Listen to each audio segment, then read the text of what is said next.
தப்புவதற்கான எல்லா வாசல்களையும் அடைத்து விட்டு ஒரு பூனையை எதிர்கொண்டால் கூட அது பூனையா இருக்காது, அது பாயும் போது புலியா மாறிடும். ஒடுக்குமுறைக்கு அடக்குமுறைக்கு ஆளாக்கப்பட்டவர்கள் அவர்களுடைய எமோஷனல் என்னவா இருக்குங்கிறது தான் இந்த படம். அதை எடுத்தவரே ஒரு ஈழத்தமிழர் என்கிற அடிப்படையில் இங்கே இந்திய அரசாங்கம் செய்த ஒரு இராணுவ பிழையை அல்லது அரசியல் பிழையை சுட்டி காட்டுகிற ஒரு படம் சென்சாரில் தப்பிச்சு வர்றது இருக்குல்ல, அது ரொம்ப சிரமமான விஷயம்.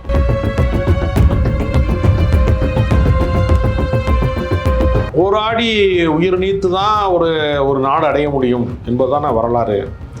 திரைப்படம் எடுத்து எப்படி ஒரு நாடை அடைய முடியும் அப்படின்னா அந்த அளவுக்கு அது தாக்கத்தை உண்டாக்கக்கூடிய. நாங்கள் எங்களோட வழியை சொல்கிறோம், உண்மையான சம்பவத்தை பண்ணுறோம் போது பெரிய பெரிய ஸ்டார் இருந்தால் தான் எங்களுக்கு நிறைய தேட்டர் கிடைக்குது, சிலதுக்கு வரவேற்பு இல்லைன்னு சொல்லிட்டு பல ப்ரொடியூசர்ஸ் ஸ்டேஜ்லேயே அழுததெல்லாம் நம்ம பார்த்துருக்கோம். இந்த படத்தோட வரவேற்பு எப்படி இருக்குது சார்? மக்கள் இதை ஏற்றுக்கிறாங்களா, போய் பார்க்குறாங்களா, அவங்களோட விமர்சனம் எப்படி இருக்குது? சில கலைப்படங்களை உள்வாங்குவதற்கான பயிற்சி இருக்குல்ல, நமக்கு இருக்க சிக்கல் என்னென்னா நம்ம ஒரே அடியில் 40 பேரை சாக்கிறவன், ஆகாய விமானத்தில் குதிச்சு கடலில் குதிச்சு கப்பலை கவுத்துனவன் எல்லாம் நம்ம கதாநாயகனை பார்த்துருக்கோம். எல்லாருமே சாலையின் 2 ஓரங்களில் பயணித்தா அதனால் தண்டனை அதிகமாவதனால ஒரு சமூகத்தில் குற்றம் குறையும்னு ஒரு நம்பிக்கை இருக்குது. உண்மையில் என்னென்னா மனிதனுக்கு மறுக்கப்படுகிற நீதி இருக்கிற வரைக்கும் அதனுடைய எதிர் விளைவாக வன்முறை இருக்கும்.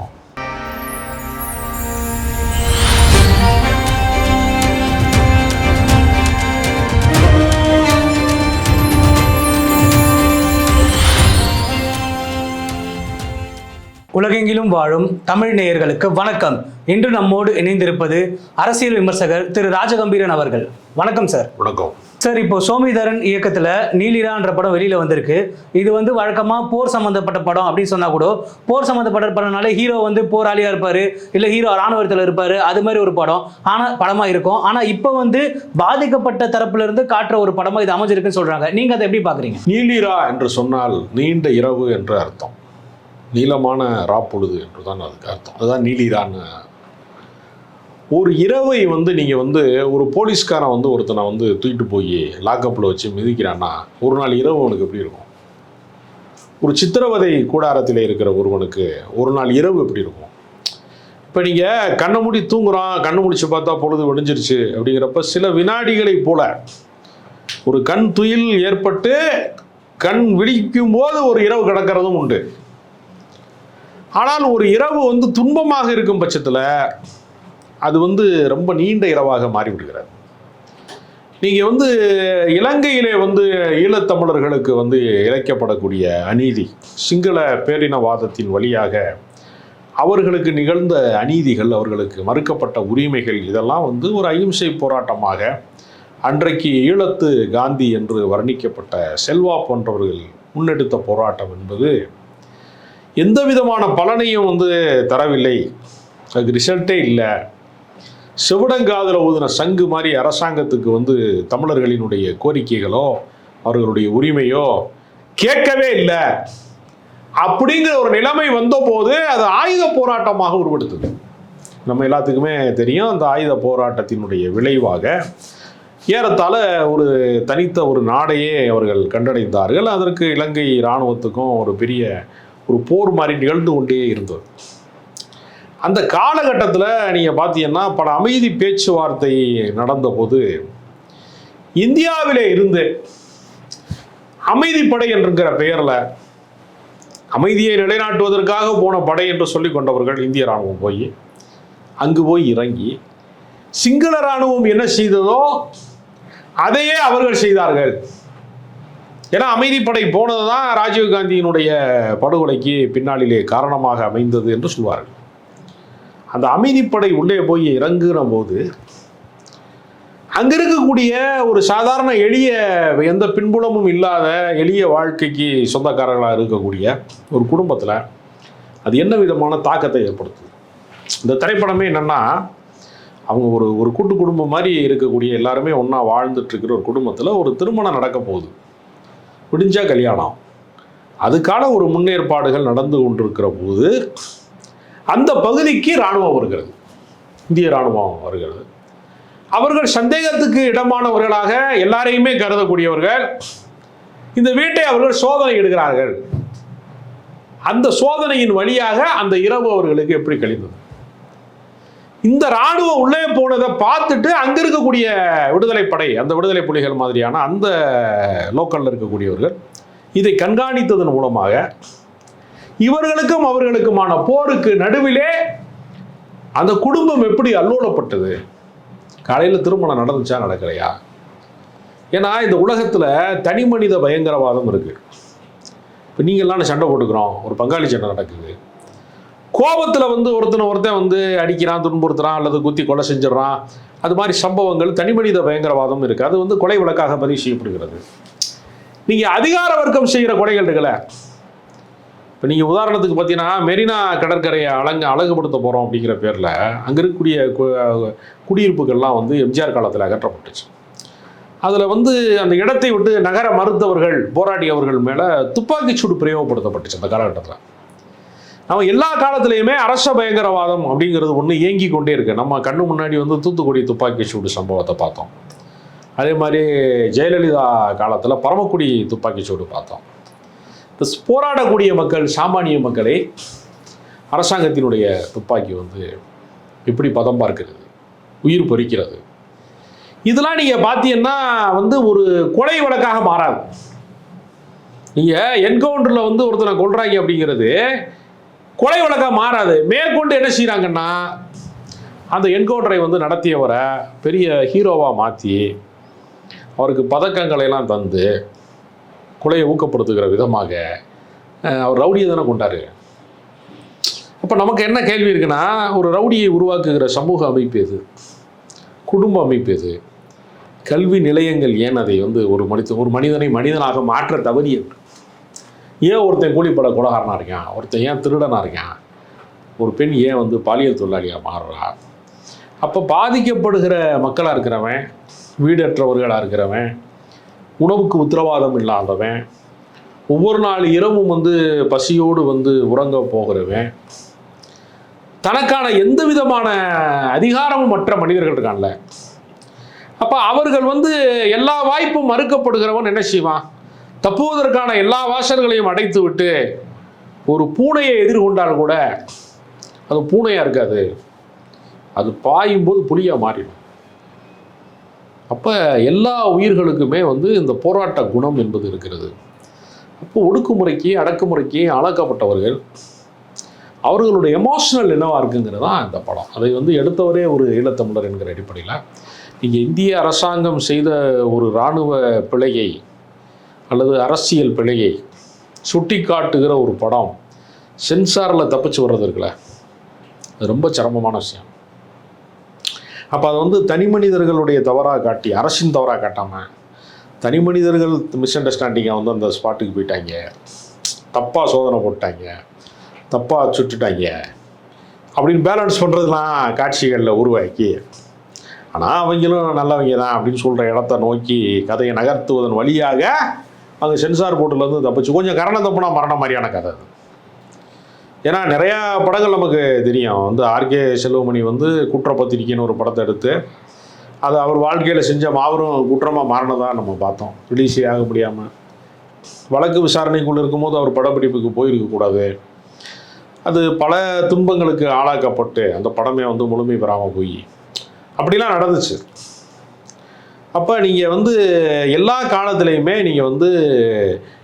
நீங்கள் கவிதை எழுதுகிறவன், கதை எழுதுகிறவன், கட்டுரை எழுதுகிறவன், எழுத்தாளர்கள் யாருக்காவது சென்சார் இருக்கா? எழுதி கொண்டு காட்டணுமா? கவிதையை கொண்டு நான் பிரசுரிக்க போகிறேன், இல்லை நீங்கள் கொஞ்சம் அனுமதி கொடுங்க, நான் வெளியிட்டுக்கலாமான்னு கேட்க போகிறானா? கவிதை எழுதுகிறவன், சிறுகதை எழுதுகிறவன் கேட்க போகிறானா? கட்டுரை எழுதுகிறவன் கேட்குறானா?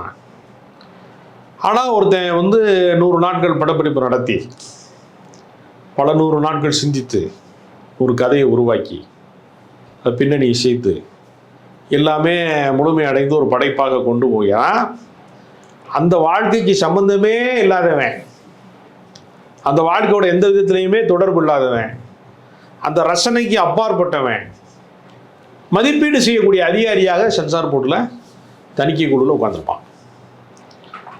படத்தினுடைய ஜீவநாடியாக இருக்கக்கூடிய ஒரு டைலாகையோ, ஒரு சின்ன ஒரு காட்சியவோ, ஒரு அசைவையோ இது வெட்டி வெளியே கொடுப்பான்.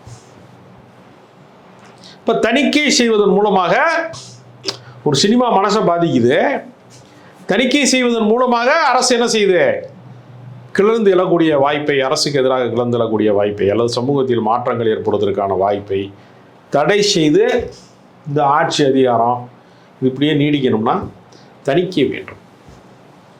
சென்சார் இல்லாத ஒரு சினிமாவை எனக்கு எடுக்க விட்டால் நான் வந்து திராவிட நாடு பெறுவேன்னு பேரறிஞர் அண்ணா சொல்கிறார். இப்போ சினிமா எவ்வளோ வலிமையான ஆயுதம். போராடி உயிர் நீத்து தான் ஒரு நாடு அடைய முடியும் என்பதுதான வரலாறு. திரைப்படம் எடுத்து எப்படி வந்து ஒரு நாடை அடைய முடியும் அப்படின்னா அந்த அளவுக்கு அது தாக்கத்தை உண்டாக்கக்கூடியது. நீங்கள் ஒரு பிரச்சனையை புரிந்து கொள்வதற்கு திரைப்படம் ஒரு மிகப்பெரிய வாய்ப்பாக இருக்குது. நீங்கள் யோசிச்சு பாருங்கள், நம்ம எத்தனையோ முறை வந்து ஒரு பெண் வந்து தனியாக இருக்கிற பெண் வந்து பாலியல் ரீதியாக வந்து துன்புறுத்தப்பட்டா அப்படிங்கிற செய்திகளை, பெட்டி செய்திகளை, எத்தனையோ செய்திகளை கடந்து போகிறோம்ல, நிரந்தரம் படிக்கிறோம்ல. அப்போ அதை எளிதாக கடந்து போகிற நம்மளால் ஒரு பருத்திவரை கிளைமாக்ஸ் ஏன் கடக்க முடியலை? அதுதானே அது அந்த படம், அந்த ஒரு செய்தி தானே அந்த படம். கண்டிப்பாக ஏன் அது முடியல? அந்த கூட்டு பாலியல் வன்முணர்வுங்கிறத ஒரு சொல்லாக படிப்பதற்கும் காட்சியாக படிப்பதற்குமான ஒரு மிகப்பெரிய இடைவெளி இருக்குல்ல. அப்போ காட்சி ஊடகத்தினுடைய வலிமை வந்து என்ன ஆகுதுன்னா நம்மளுடைய ஆழ் மனதை போய் அதிரடியாக தாக்குது. இந்த படமும் அந்த வேலையை சிறப்பாக செய்திருக்கிறது. அதனால் அமைதிப்படையை இந்தியா இலங்கைக்குள்ளே அனுப்பியது தவறு அப்படிங்கிற அரசியலை ஒருத்தர் ரொம்ப கலைநுட்பமாக யதார்த்தமாக ஒரு பாலுமகேந்திராவுடைய மாணவர் அவர் சிறப்பாக எடுத்திருக்கிறார். ஏன்னா பாலுமகேந்திரா வந்து அரசியல் திரைப்படம் எடுக்க வேண்டும் என்று ஆசைப்பட்டார். ஆனால் அவர் எடுத்தது பூராமே பார்த்தீங்கன்னா 2 மூன்றாட்டி கதையாக தான் எடுத்தார்.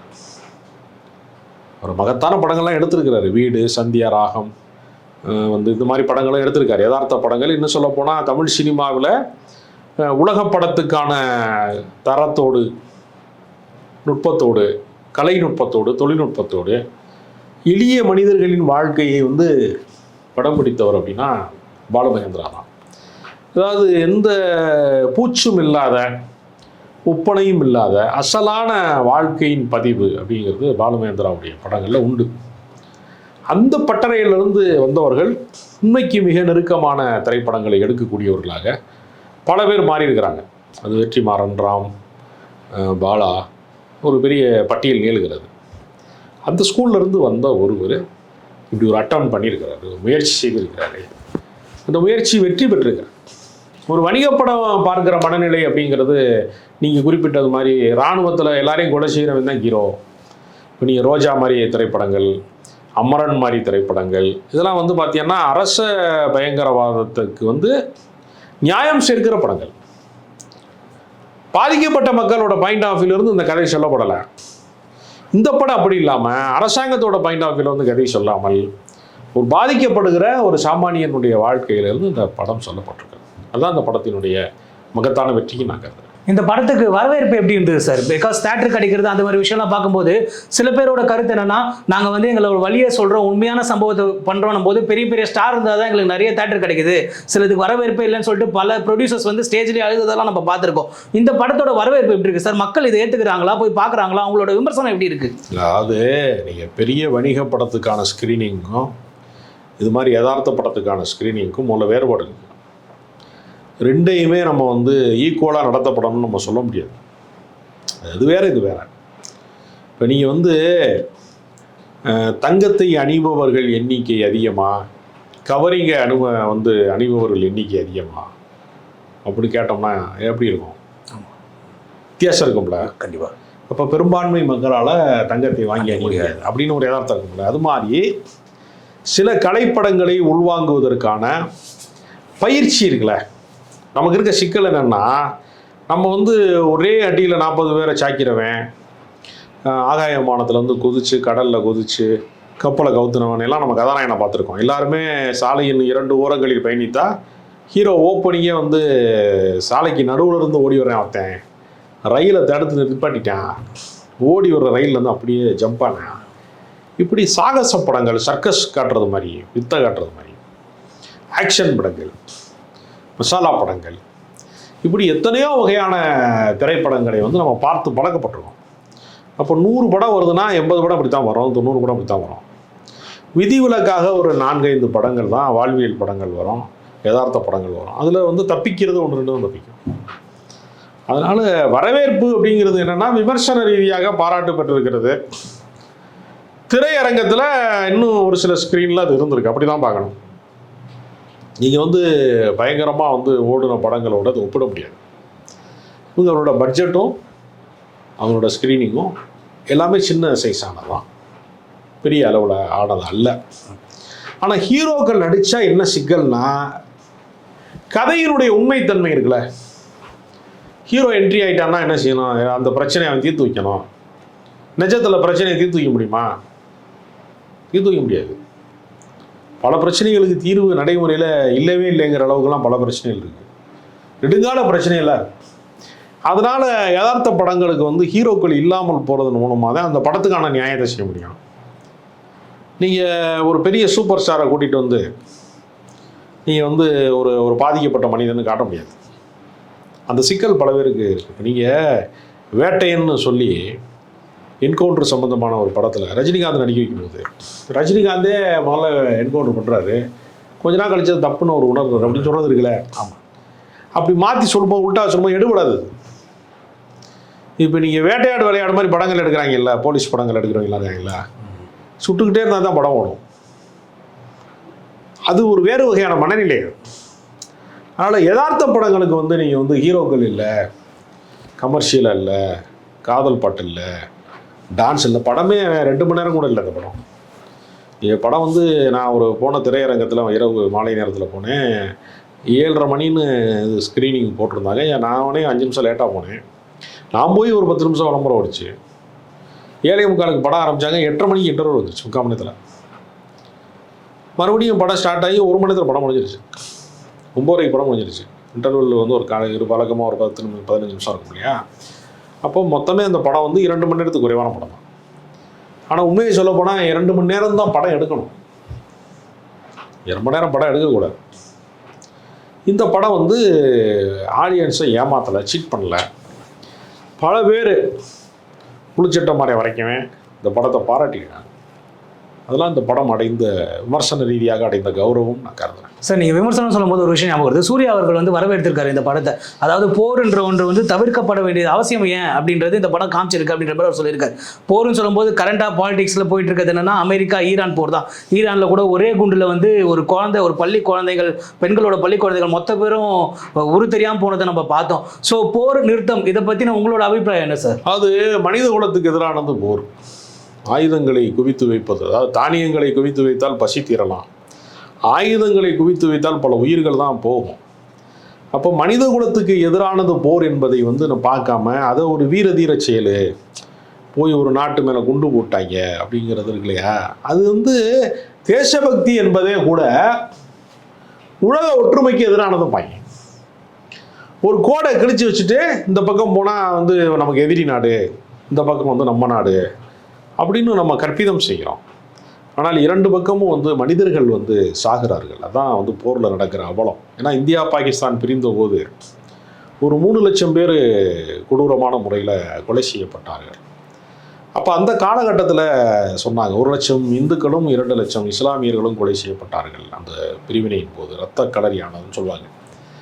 ஆனால் வந்து மனிதநேயத்தை விரும்பக்கூடியவர்கள் 2 லட்சம் இஸ்லாமியர்கள் 1 லட்சம் இந்துக்கள் என்று சொல்லாதீர்கள், 3 லட்சம் மனிதர்கள் கொல்லப்பட்டார்கள் என்று சொல்லுங்க அப்படின்னு சொல்லுவாங்க. அதனால் மனிதாபிமான அடிப்படையில் இயற்கை தான் ஒரு மனிதனுக்கு முடிவு கட்ட வேண்டுமே தவிர ஒருவனுடைய மரணத்தை வந்து இன்னொரு மனிதன் எழுதக்கூடாது. அதனால தான் மரண தண்டனை கூட இருக்கக்கூடாது அப்படிங்கிற விஷயத்தெல்லாம் நம்ம சொல்கிறோம். அதனால் குற்றங்கள் வந்து மரண தண்டனைனால ஒழியும்னு சொல்கிறான். என்கவுண்டர்னால இப்போ வந்து அயோத்திக்கு வீரமணி என்கவுண்டர் பண்ணோன்னா அடுத்த ரவுடி வரவே இல்லையா? இது வந்து ஒரு கற்பனாவாளம். அதனால் தண்டனை அதிகமாவதனால ஒரு சமூகத்தில் குற்றம் குறையும்னு ஒரு நம்பிக்கை இருக்குது. உண்மையில் என்னென்னா மனிதனுக்கு மறுக்கப்படுகிற நீதி இருக்கிற வரைக்கும் அதனுடைய எதிர் விளைவாக வன்முறை இருக்கும், அதன் எதிர் விளைவாக அத்துமீறல் இருக்கும். இப்போ ஒரு மனிதன் இன்னொரு மனிதனை ஏமாற்றுகிற, சுரண்டுகிற, பாதிக்க செய்கிற வழக்கம் இருக்கிற வரைக்கும் இந்த சமூகத்தில் அமைதி இருக்கிறது. தனி ஒருவனுக்கு உணவில்லை எனில் இந்த ஜெகத்தினை அழித்துடுவோம் அப்படின்னு பாரதியார் எழுதுறாரு இல்லையா, அது ஏறத்தாழ ஒரு நக்சலைட்டினுடைய வாக்குமூலம் மாதிரி தானே இருக்காது. அது என்னவா இருக்குது? அப்போ ஒரு மனிதன் பசியோடு இருந்தால் கூட இந்த சமூகத்தில் குற்றம் அணிஞ்சிடும். ஃபர்ஸ்ட் இந்த உலகத்தையே அழிச்சிருவோங்கிறத என்ன அர்த்தம்னா, உலகத்திற்கான அழிவு என்பது எங்கோ ஒரு மனிதன் பாதிக்கப்படுகிற போது அந்த பாதிப்பை ஏற்படுத்தியவன் மீதான கோபம்ங்கிறது போரா வெடிக்குது. அதனால போர் என்பது அடிப்படையில் வந்து இரண்டு நாடுகளுடைய இப்போ வந்து என்னன்னா, நீங்கள் சொல்கிற மாதிரி போருக்கு சம்பந்தம் இல்லாதவர்கள் சாகுறார்கள், குழந்தைகள் சாகுறாங்க, பள்ளிக்கூடத்தில் இருக்கக்கூடிய குழந்தைகள் அதெல்லாம் வேதனையானது. அதனால் போருக்கு எதிரான ஒரு மனநிலை என்பதை நம்ம உருவாக்க தவறுவதற்கு பதிலாக அதை உருவாக்கணுமே தவிர, அதுக்கு பதிலாக போரை ஒரு சாகசமாக மாற்றுவது, வீரம்ங்கிற பேரில் வந்து அது சாகசமாக மாற்றுறது, போரின் வழியாக உலகத்தினுடைய அமைதியை சீர்குலைப்பதை வந்து ஒரு சூப்பர் ஹீரோயிசமாக பார்ப்பது என்கிற மனநிலைக்கு விட்டு செல்லக்கூடாது. அதற்கு எதிரான ஒரு மனநிலை தான் உருவாக்கப்படணும். கெட்ட போரிடும் உலகத்தை வேரோடு சாய்ப்போம்னு பாவேந்தர் பாரதிதாசன் சொன்னார். இந்த உலகத்திலே எல்லா போர்களுமே கெட்டது தான். கெட்ட போருங்கிறது நல்ல போர் ஒன்று கிடையாது. அதனால் எல்லா போர்களுமே மனித குலத்துக்கு எதிரானது. அதனால் ஆயுதங்களை தாங்கி இருப்பவர்கள் அன்பை தாங்கி இருக்க வேண்டும். ஆயுதங்கள் இல்லாத ஒரு உலகம் இருக்கணும். ஏன்னா கடந்த காலங்களில் வில்லு வேலு அம்பெல்லாம் இன்னைக்கு மியூசியத்தில் போய் பார்க்குறோம், நினைவு சின்னங்களாக மாறிடுச்சு. இன்னைக்கு யாரும் போய் வில்ல தூக்கிட்டு வேணாலும் போய் பார்த்துருக்கலாம். மவுண்ட் ரோடு வழியாக ஒருத்தன் வில்ல தூக்கிட்டு போகிறேன், எல்ஐசி பக்கம் ஒருத்தன் பார்த்தேன், அவன் அம்போட திடீரான் அப்படின்னு நல்லா இருக்குமா? நகைச்சுவையாக தான் பார்ப்பாங்க. நகைச்சுவையாக தானே பார்ப்பாங்க. இப்போ ஒரு காலத்திலே வீரமாக பார்க்கப்பட்டது இன்னொரு காலத்திலே நீங்கள் குறிப்பிடுவது மாதிரி நகைச்சுவை மாறுதல. அது மாதிரி ஆயுதங்கள் இல்லாத அமைதி நிலவணும். அன்பு தான் இந்த உலகத்தை ஆள வேண்டுமே தவிர ஆயுதங்கள் ஆளக்கூடாது என்பதுதான் எல்லா கலைஞர்களின் விருப்பமாக இருக்குது, எல்லா மனிதர்களின் விருப்பமாக இருக்குது. அதை நிறைவேற்றுவதுதான் ஒரு மகத்தான படைப்பு. அந்த வகையில் நீலிரா வந்து பாராட்டுக்குரிய ஒரு படைப்பு. நிச்சயமா சார். இங்கே வந்து அமர்ந்து உங்களோட கருத்துக்களை எங்கள் கூட பகிர்ந்ததுக்கு ரொம்ப நன்றி சார்.